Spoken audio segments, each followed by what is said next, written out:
ఏపీలో స్థానిక సంస్థల ఎన్నికల నిర్వహణపై సందిగ్ధత నెలకొంది. ముఖ్యంగా వచ్చే ఏడాది మార్చిలో జరగాల్సిన గ్రామ పంచాయతీ ఎన్నికలు వాయిదా పడే అవకాశాలు స్పష్టంగా కనిపిస్తున్నాయి.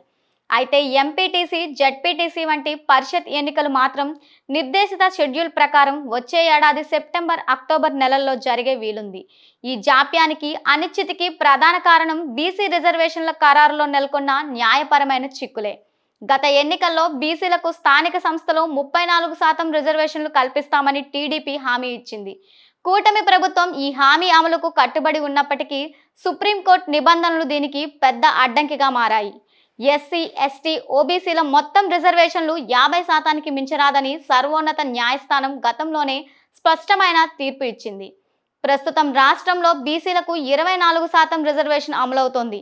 దీనితో 34%కి పెంచితే రిజర్వేషన్లు 60%కి చేరి సుప్రీంకోర్టు ఆదేశాలను ఉల్లంఘించినట్లు అవుతుంది.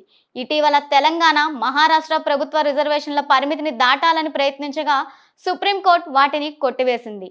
ఈ ప్రక్రియ పూర్తయ్యేసరికి పంచాయతీ ఎన్నికల గడువు ముగిసిపోతుంది.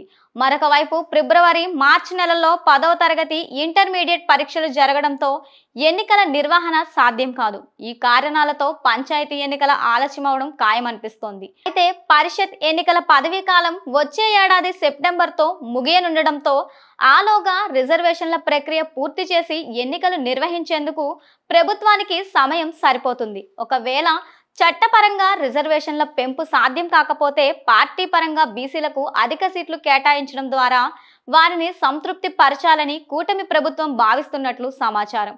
ఈ నేపథ్యంలో ఓబీసీ రిజర్వేషన్ల ఖరారుకు తప్పనిసరిగా ట్రిపుల్ టెస్ట్ ఫార్ములాను అనుసరించాల్సి ఉంటుంది. దీని ప్రకారం రాష్ట్ర ప్రభుత్వం ముందుగా బీసీల వెనకబాటుతనాన్ని అధ్యయనం చేసేందుకు ఒక డెడికేటెడ్ కమిషన్ను నియమించాలి.